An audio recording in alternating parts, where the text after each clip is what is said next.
Continuamos en VTV 24 horas. Acaba de estar con nosotros Rosabel Argote, responsable de la oficina en Vitoria-Gasteiz de CEAR Euskadi. Bueno, ¿qué valoración hacéis de lo que nos ha contado, sobre todo esa situación de odio, de esos rumores y de esa problemática que tienen las personas refugiadas para acceder a un alquiler en Vitoria-Gasteiz? A mí me ha gustado mucho cómo se ha expresado y las cosas que ha dicho. Me parece que hacen una labor terrible y además súper necesaria, porque bueno, yo por suerte no me he visto nunca en esa situación, pero entiendo que huir de tu casa, llegar a un país en el que no conoces el idioma, no estás familiarizado con la cultura y bueno, pues que haya medios que te ayuden en esa transición hasta que puedas normalizar tu vida, pues me parece básico y fundamental. Y luego me ha llamado mucho la atención pues programas que ella ha explicado que tenían, como el de Bizilagun, que ha dicho, bueno, pues eso, el de acercarte y estar en un entorno normal y comer o tener un entorno de encuentro y de bueno, pues de conocerte. Y me han parecido programas súper interesantes. Y luego pues detrás está todas esas vivencias y esas experiencias tan duras, ¿no?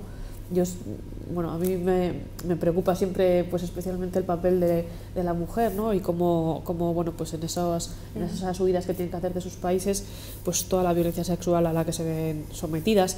Que haya dicho que el 90% de las personas, de las mujeres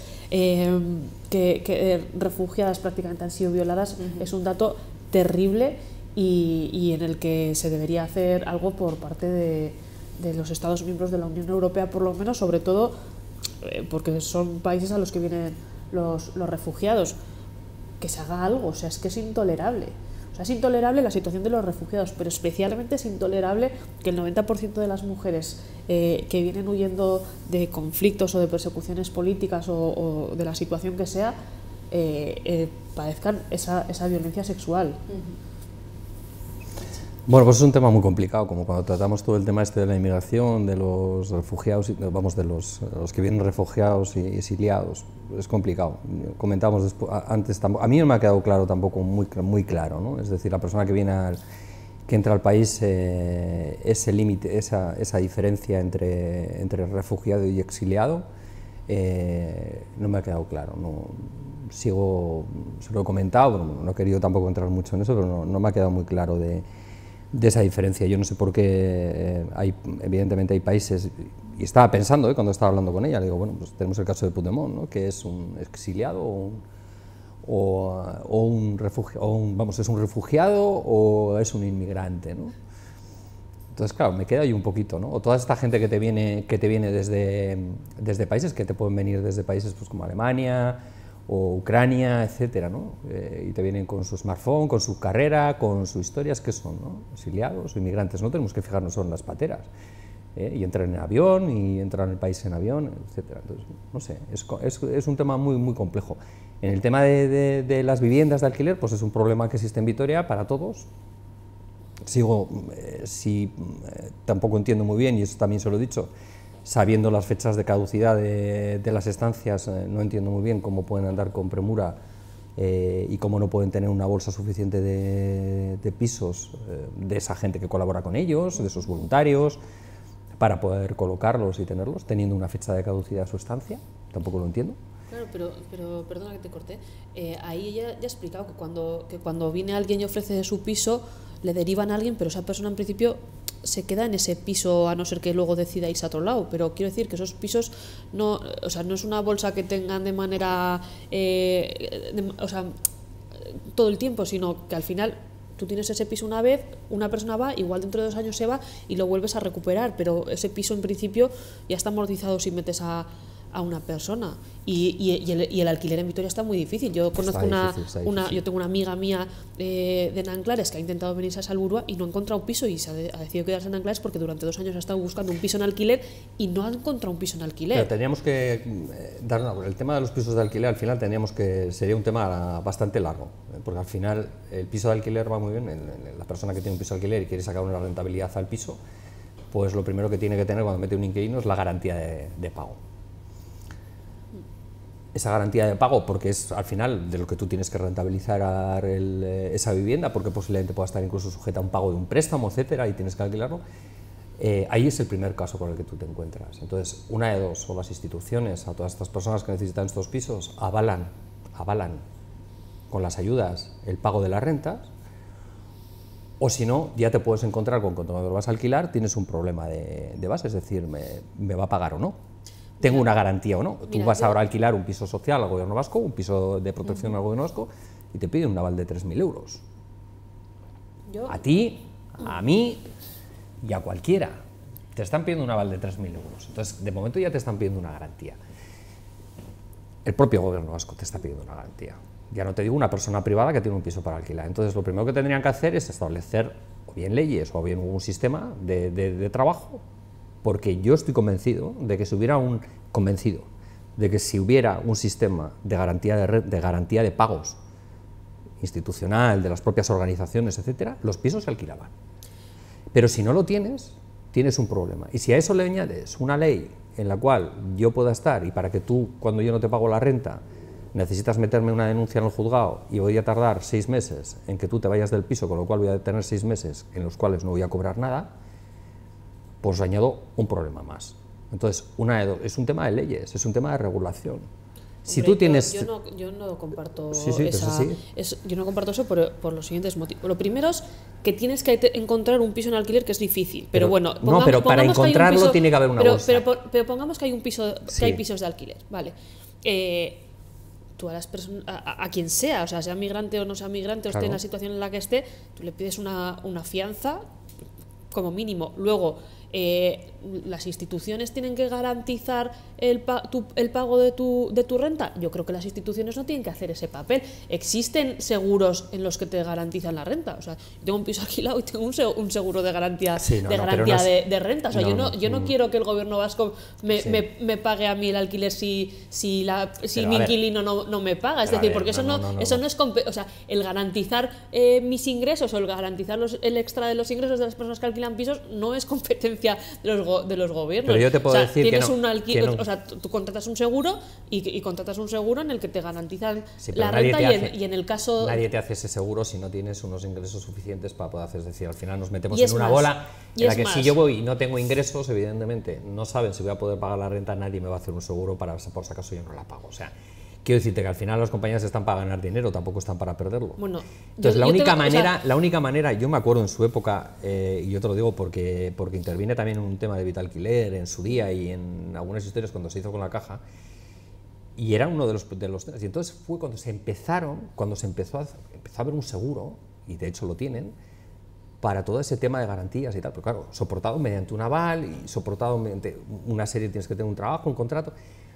Soportado en muchas condiciones, en muchas condiciones. El tema es que no hay bolsa de pisos, no porque la gente no quiera alquilarlos, sino porque no tiene garantía de cobro.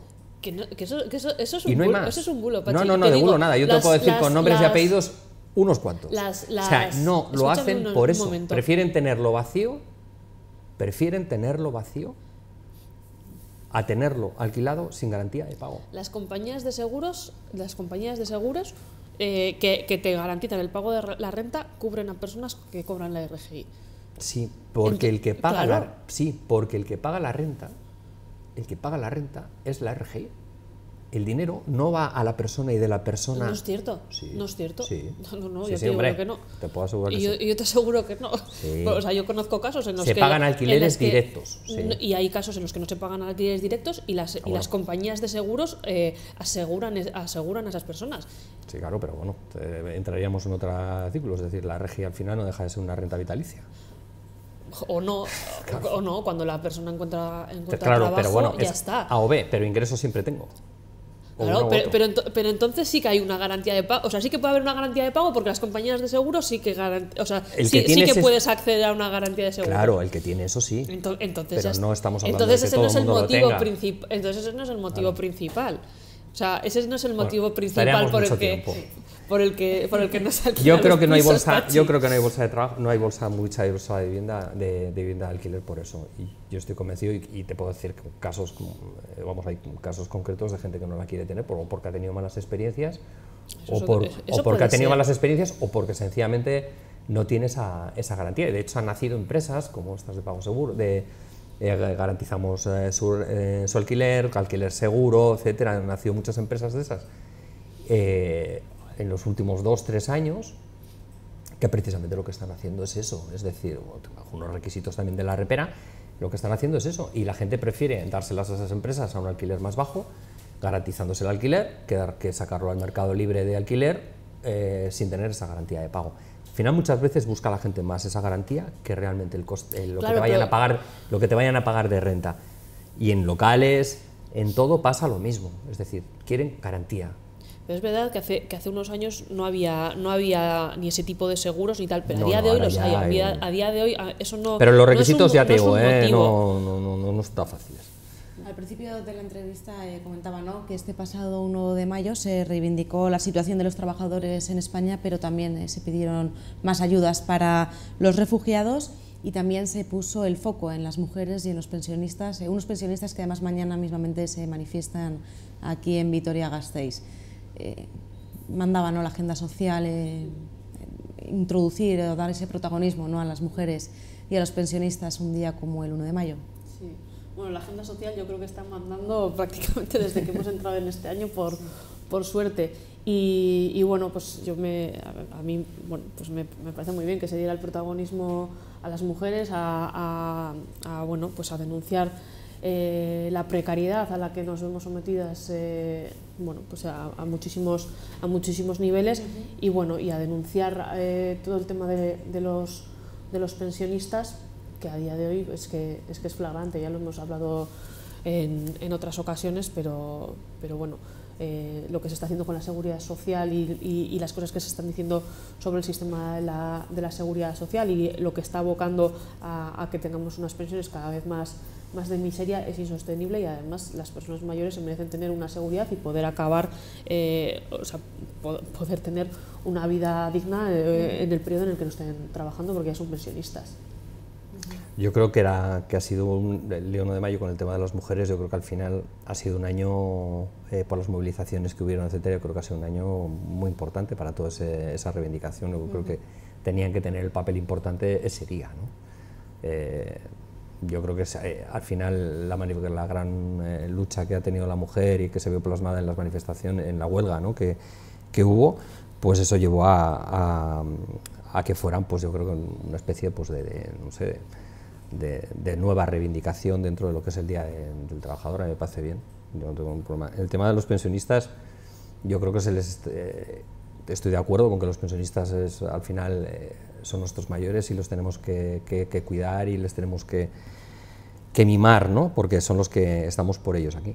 Pero creo que, bueno, que el Gobierno ha dado pasos en los nuevos presupuestos. Creo que hay unas previsiones de aumento en las pensiones que eran un poco parte de la reivindicación que ellos tenían, era subir el IPC, ir adaptando esas pensiones a lo que realmente sube el índice de vida. Y bueno, ha dado pasos también al Gobierno. Entonces yo creo que tenían un motivo muy justificado antes de que el Gobierno dictara o fijara eso en los nuevos presupuestos, pero yo ahora realmente no lo veo tan justificado, salvo seguir con unas movilizaciones que, bueno, tendríamos que saber un poco cuál es su nueva reivindicación.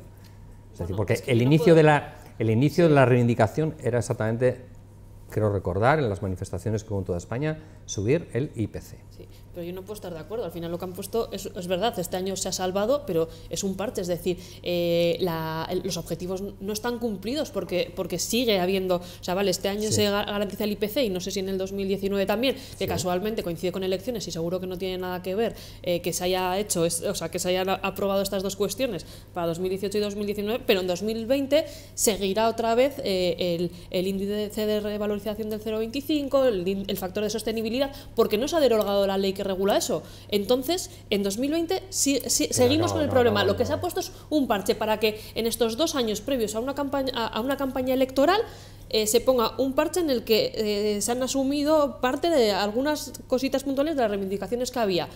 la lucha no está ganada. En 2020 se sigue con el mismo problema. En 2020 cabe la posibilidad nuevamente a que tengan un 0,25. Y es más, ya si nos retrotraemos, la primera reforma de las pensiones fue en 2011, que hubo una bajada brutal de todas las pensiones. Eso no se ha recuperado y no se va a recuperar por mucho que sigan subiendo el IPC. Esa es otra de las reivindicaciones, recuperar esa bajada de las pensiones que ni se ha recuperado ni hay visos de que se vaya a recuperar. Lo que han hecho ha sido poner un parche de 2 años en un año de precampaña electoral. Pero pues me parece que es una tomadura de pelo. A ver, yo estoy de acuerdo en que se les ha castigado durante muchos años. También se les ha castigado a los funcionarios, se ha castigado a muchos colectivos y todos hemos sufrido la crisis. No solamente los jubilados, yo creo que todo el mundo hemos sufrido la crisis. En los salarios, absolutamente en todo. Entonces, sí es cierto que recuperar ahora mismo, si también tenemos que recuperar los salarios o las pérdidas de nivel adquisitivo que hemos tenido los trabajadores durante estos años, pues evidentemente nos costaría y nos costará unos cuantos años recuperarlo si la economía va bien. Yo a lo que voy es, y estoy de acuerdo en que vivan mejor y ojalá se puedan subir en vez de un 3, un 5, un 8 o un 20, lo que tenga que poderse subir para que vivan de una manera digna y cómoda. Eso yo creo que todas las personas estamos de acuerdo. Yo a lo que voy es a la reivindicación, es decir, había una reivindicación que gracias a esas movilizaciones, yo estoy seguro que gracias a esas movilizaciones se ha conseguido. Cuando se consigue en base a unas movilizaciones, la siguiente movilización tendrá que tener un objetivo. Y yo no sé cuál es el nuevo objetivo. En lo que me dices tú, evidentemente se aprueban en base a los presupuestos son anuales. Es decir, no podemos ahora estar aprobando subidas en los presupuestos del año 2020, porque los presupuestos del año 2020... Es tan fácil como derogar la ley o el artículo de la ley en el que dice que van a subir el 0,25. Pero piensa una cosa, ahora mismo ya se habla en el que el 2019 van a ir sujetos al presupuesto, realmente no van a estar pagadas esas pensiones, primero porque no hay fondo, no hay hucha, no van a estar pagadas y las pensiones terminan siendo pagadas por los presupuestos generales, dentro de los presupuestos generales del Estado, como se paga en la mayoría de los países de Europa. No a través de un cajón, no a través de una caja. La caja no tenía ningún sentido. Que se autofinanciara la seguridad social con los ingresos y salían los gastos, eso no tenía ningún sentido. Viene de hace muchísimos años, muchísimos años, y era como teóricamente creían que se podía autofinanciar. Pero eso no es real. No es real porque nuestra esperanza de vida ha subido, nuestro volumen de personas jubiladas ha subido, y eso no se va a poder mantener, no se puede mantener. Entonces la única manera de mantener eso es a través de los presupuestos generales del Estado. Y ya se habla que en el año 2019 la mayoría del grosso de las pensiones se va a pagar a través de los presupuestos, y posiblemente en el año 2020 el que gobierne tendrá que adoptar un nuevo sistema, tendrá que haber un nuevo pacto de Toledo, tendrá que haber una nueva regulación y las pensiones se tendrán que pagar a través de los presupuestos generales. No tiene ningún sentido que de la seguridad social esté pagando de lo que ingresamos los trabajadores, la luz de los edificios de la seguridad social, la luz y las pensiones. Es decir, que se autofinancie la seguridad social es imposible. Y contra más vivamos y mayores años, antes estábamos jubilados, estaba la gente jubilada 15 años. Ahora estamos hablando ya de esperanzas de vida de 80, 85 años, 90 años, con jubilaciones a los 65, 70. Estamos hablando de 25 años. 25 años soportados en 35 años de trabajo. Es imposible. Es imposible. Entonces, gracias a Dios vivimos más, pero a lo que voy es decir que al final yo creo que habrá un periodo ahora mismo al que le toque gobernar, habrá un periodo de transición en el cual todo este sistema tendrá que cambiar porque nuestra esperanza de vida, etcétera, ha cambiado. Lo cambiará el político que le toque, el que gobierne cuando le toque gobernar en el año 2020.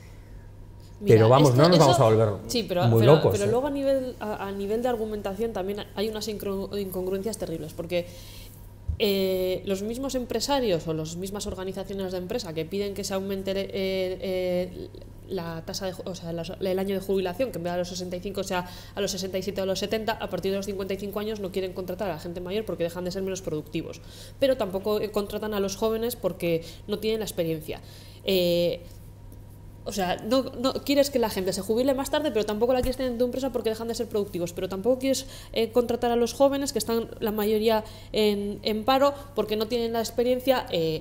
es absolutamente incongruente que se empiece a dar trabajo a toda la gente joven, que se empiece a incorporar en el mercado a la gente joven y que se deje jubilar a la gente a la edad que nos jubilábamos, que yo no me veo ni a mí ni a bueno, no veo a nadie jubilándose ya a los 70 años, a no ser que tengas, yo qué sé, pues un trabajo académico en el que igual pues no te pesa tanto, o puede tener otro tipo de aliciente. Por terminar un poco, pero vamos. Yo te diría que hay que pensar un poco que todo esto...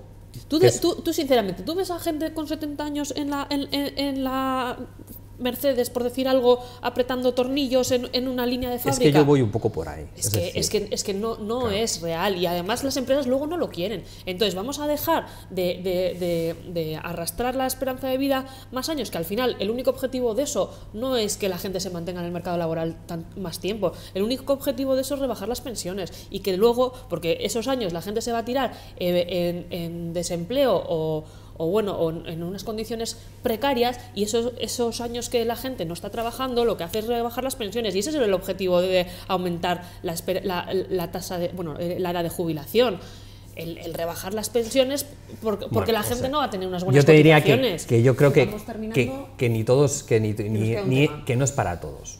Es decir, o sea, que yo lo que te estoy comentando es ni creo que el aumentar la edad de jubilación es para todos. Es decir, yo creo que cada colectivo, en función del trabajo que realiza, deberá tener sus propios convenios y deberá tener su propia regulación a la edad que se puede jubilar. Es decir, no entiendo a un bombero con 70 años, ni tampoco entiendo a una señora que está realizando labores domésticas a los 70 años o cuidando mayores a los 70 años, claro, porque posiblemente esté para que le cuiden a ella o a él. Pero eso yo no lo veo, pero cada convenio, cada colectivo tendrá su edad de jubilación. Pero el problema en función de la situación se regula profesional. Se regula para lo general. Pero todo esto cambiará.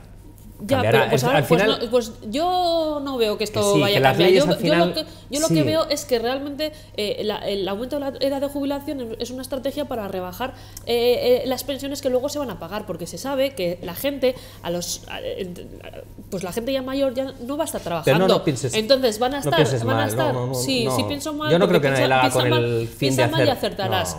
Al final todo lo que se va regulando en la seguridad social va encaminado a rebajar las pensiones. Cuando se pasó de considerar para el cálculo de la prestación de la jubilación de los 15 años a los últimos 20 o 25 años, el objetivo de eso es rebajar la prestación, y se demostró porque la mayoría de las prestaciones bajaron. Podríamos estar haciendo un debate técnico aquí hasta mañana. Podríamos, pero no vamos a estar. Y como nos queda un último tema y se nos está acabando el tiempo, vamos con él. ETA hizo ayer público su último comunicado de su disolución, en el que no pedía perdón en esta ocasión, este comunicado, y decía que sus miembros van a seguir con su lucha por otras vías.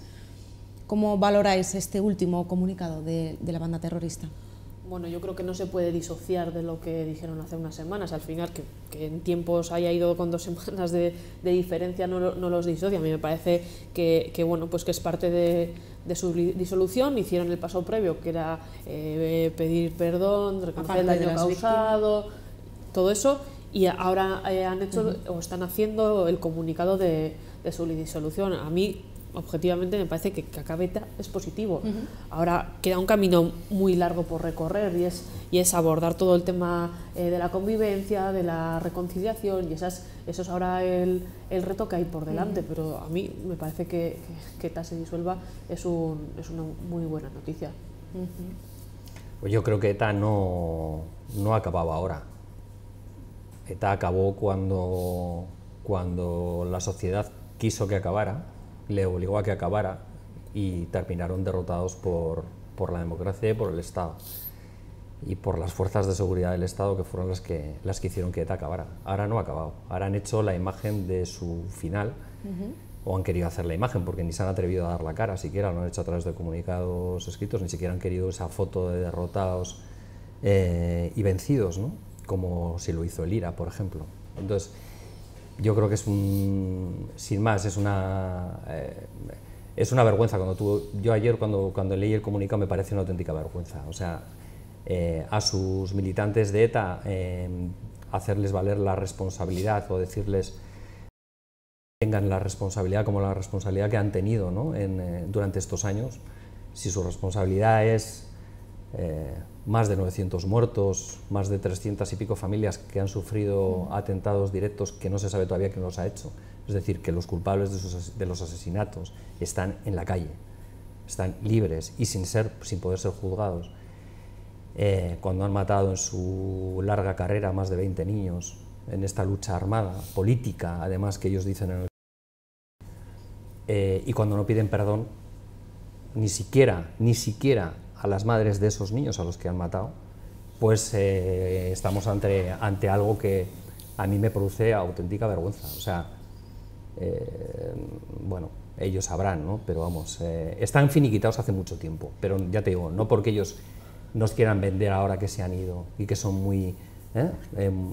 han tenido conciencia ahora, porque nacieron, y según dice el comunicado, con Franco, porque estaban atacados, pero joder, se han dado cuenta 40 años después de que Franco murió.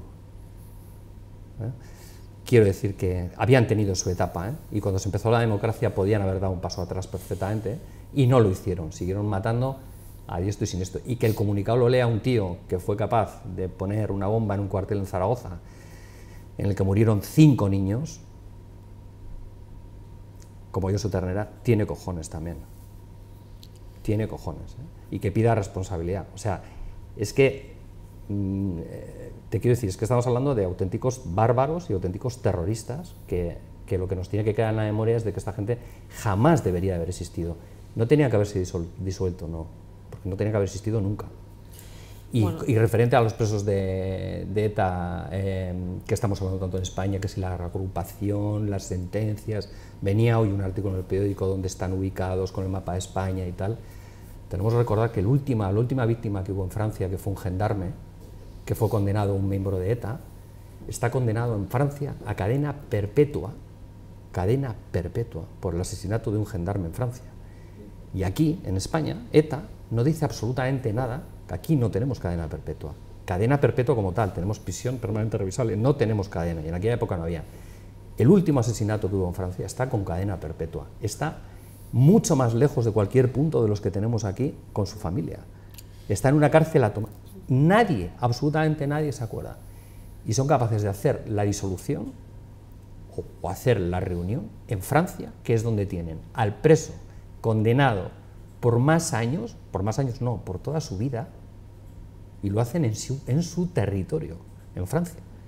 Y nunca han hecho ningún comunicado ahí en Francia defendiendo a ese preso que tienen en cadena perpetua, se va a morir ahí, en la cárcel, por haber asesinado a un gendarme.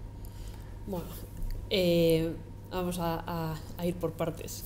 Que se podían haber hecho mejor las cosas, mejor que me refiero en cuanto a la disolución y al fin de ETA, por supuesto, pero yo creo que ahí un papel importante hubiera tenido el Estado español. En Colombia ha habido un proceso de pacificación con las FARC, de común acuerdo entre las FARC y el gobierno, y ahí se han podido habilitar tribunales para juzgar las causas que había pendientes y un montón de historias con una serie de garantías. El Estado español se ha negado a hacer un proceso de pacificación, un proceso de desarme y un proceso de disolución pactado. Entonces, entonces no se ha podido hacer, no se ha podido hacer mejor.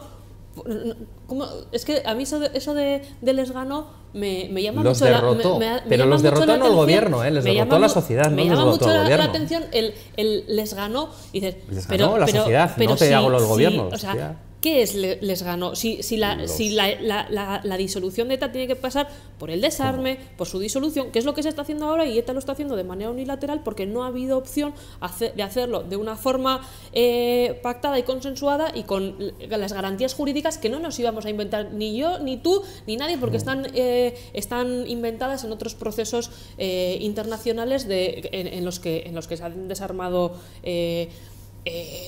grupos terroristas. Entonces, o grupos armados. Entonces, claro que se podía haber hecho mejor, pero ahí hay un papel muy importante del gobierno de España que no ha querido asumir. Pues ahora se están haciendo las cosas como se están pudiendo hacer. Es la primera vez en la historia que pasa que un grupo armado se quiere desarmar y el gobierno al que le toca